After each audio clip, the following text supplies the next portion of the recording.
Half of the population जो आजकल anxiety feel कर रही है वो ओवर यूज़ ऑफ स्क्रीन्स है। अगर इंस्टाग्राम पे थे तो फेसबुक पे चले जाएं, फेसबुक पे थे तो यूट्यूब पे चले जाएं। बट जहाँ अपने इमोशंस की बात करनी है, जहाँ गहराई में जाके बात करनी है, वहाँ पे वो शायद विड्रॉ करने लगेंगे कि मैंने अगर किसी से मैं क्लोज हो गया या हो गई तो शायद आई कैन गेट हर्ट। हमारे साथ है आज डॉक्टर पूजा जेटली, जिनके साथ हम बात करेंगे मेंटल हेल्थ से रिलेटेड तमाम इश्यूज पे। बहुत बहुत स्वागत है मैम आपका। शुक्रिया मुझे यहाँ बुलाने के लिए। जी, तो मेरा पहला सवाल यही है कि कोई व्यक्ति मेरे पास आने की कोशिश करता है और जानबूझ के उसको दूर करने की फिराक में रहता हो, चाहे वो हो सकता है मेरे पास्ट एक्सपीरियंसेस की वजह से हो ये चीज़, तो लोग एक तो ऐसा करते क्यों हैं? हमारे जो रिलेशनशिप्स होती हैं, स्पेशली रोमांटिक रिलेशनशिप्स, उनका बहुत गहरा रिश्ता, हमारे एक थियोरी है जिसपे बोलते हैं अटैचमेंट स्टाइल्स, उन पे उनसे बहुत वेल कनेक्टेड होता है। तो कहीं ना कहीं जो लोग पुश अवे करते हैं उनके शायद एक्सपीरियंसेस ऐसे रहे हैं जहां उनके लिए emotional closeness is equal to vulnerability is equal to losing control. और ये अटैचमेंट स्टाइल एक अवॉइडेंस अटैचमेंट स्टाइल, मैं बहुत टेक्निकल टर्म नहीं देना चाहूँगी, बट मैं इतना बताऊँगी कि जब एक बच्चा पैदा होता है तो उसको नहीं पता कि ज़िंदगी में अब वर्ल्ड में या लाइफ कैसे लीड करनी है। वो अपने माँ बाप या केयर गिवर्स के ऊपर डिपेंडेंट होता है। अगर उसकी नीड्स को इमीडिएट अटेंशन मिलती है तो वो एक सिक्योर अटैचमेंट स्टाइल के साथ बड़ा होता है। बट अगर केयर गिवर्स इनकंसिस्टेंट होते हैं, उसकी नीड्स कभी मिली कभी नहीं मिली, तो अनहेल्दी अटैचमेंट स्टाइल्स बन जाते हैं, इनसिक्योर अटैचमेंट स्टाइल्स बन जाते हैं। और उनमें से ही एक अवॉइडेंट है जिसमें कि लोग बोलते हैं इट्स कि बाहर की दुनिया या लोग जो है वो डिपेंडेबल नहीं है, मुझे अपने पे ही डिपेंड करना है, इसलिए किसी के साथ जुड़ो मत, अपने इमोशंस मत शेयर करो। ऐसे लोग बहुत से कमिटमेंट करने में उनको दिक्कत होती है, लोगों के साथ गहरा रिश्ता बनाने में वो सुपरफिशियल लेवल पे बहुत पॉपुलर हो सकते हैं, बट जहाँ अपने इमोशंस की बात करनी है, जहाँ गहराई में जाके बात करनी है, वहाँ पे वो शायद विड्रॉ करने लगेंगे, किसी को क्लोज नहीं आने देंगे, बहुत ही फन लविंग हो सकते हैं, बट डेप्थ की बात या वल्नरेबिलिटी की बात जहाँ तक है वो अवॉइड करेंगे। ये सिर्फ रोमांटिक में नहीं, फ्रेंडली स्पेस में भी ऐसा करेंगे। और ऐसे लोग जो होते हैं वो कभी भी guard, they are always on guard and they never let go of that guard.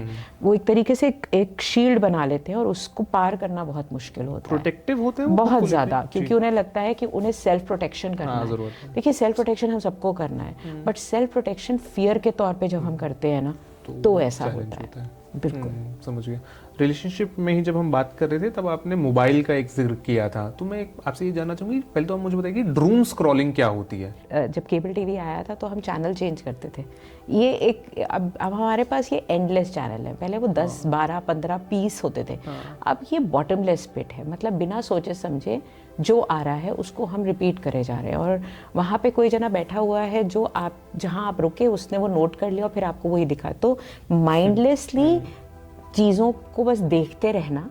और क्योंकि वो content, again I said, audio visual का बहुत इम्पॉर्टेंट इम्पैक्ट होता है, बहुत गहरा इम्पैक्ट होता है हमारे ब्रेन पे। तो माइंडलेसली, एमलेसली बस चीज़ें देखते रहना, चाहे वो रील्स हो, चाहे वो फीड हो, चाहे वो वीडियोज़ हो, चाहे वो कोई भी form of audio visual content हो, इवन न्यूज़, राइट, ट्विटर पे जाना, देखते रहना क्या आ रहा है, इसको हम डूम स्क्रॉलिंग बोलते हैं। Where we are just mindlessly, कुछ उसमें पॉलिटिक्स भी है, कुछ सोशल भी है, कुछ फन भी है, कुछ। एंड व्हाट हैपेंस इज कि हम आजकल अपने आप को रिलैक्स करने का यही तरीका जानते हैं। हम रिलैक्स करने के लिए कभी जाएंगे नहीं बाहर, तो हम और कुछ नहीं करेंगे, हम बैठ के किसी से बात नहीं करेंगे, हम माइंडलेसली, एमलेसली बस वो देखते चले जाएंगे। और इसी से होता क्या है, घंटों बीत जाते हैं। और वो घंटों का इम्पैक्ट ये होता है कि वो हमारे मूड को एकदम से हाई, एकदम से लो, और केमिकल तो रिलीज हो ही रहा है ना, डोपामिन तो आजकल सबको ही जानते हैं। पहले हमें सिर्फ हमारी साइकियाट्री की किताबों में मिलता था, आजकल तो बच्चे के मुंह पे डोपामिन का नाम है। तो फिर वो कहीं ना कहीं आपको एक फीलिंग ऑफ हाई या feeling of I need something, हमारे ब्रेन को। तो पहले अगर एक लेवल था, डूम स्क्रॉलिंग करते करते उसका लेवल बढ़ गया, तो वो एक्साइटमेंट नहीं देता। इसी को डिपेंडेंस भी बोलते हैं। पहले छोटा सा करके हमें ठीक लगता था, फिर लगता है और करते जाओ और करते जाओ, वैसा नहीं। तो इसको मुझे ऐसा क्यों लगता है कि जब मैं स्क्रॉलिंग करता हूँ तो मेरा माइंड शांत हो रहा है? इसलिए क्योंकि कहीं ना कहीं वो आपको अपनी गिरफ्त में ले रहा है।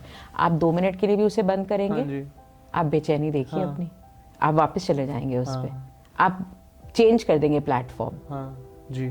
ठीक है, आप चाहेंगे कि आप अगर इंस्टाग्राम पे थे तो फेसबुक पे चले जाएं, फेसबुक पे थे तो यूट्यूब पे चले जाएं, यूट्यूब पे थे तो ट्विटर पे चले जाएं। तो ये ही होता है, राइट?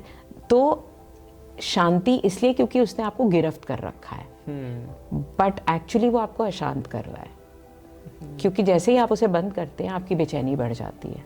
इट्स लाइक अ सूदी, आपने बच्चे को दे दी, जैसे ही निकाली बच्चा रोने लगता है। तो हम सब वही हो गए हैं, हम उससे सूद कर रहे हैं बट एक्चुअली सूद नहीं हो रहा है।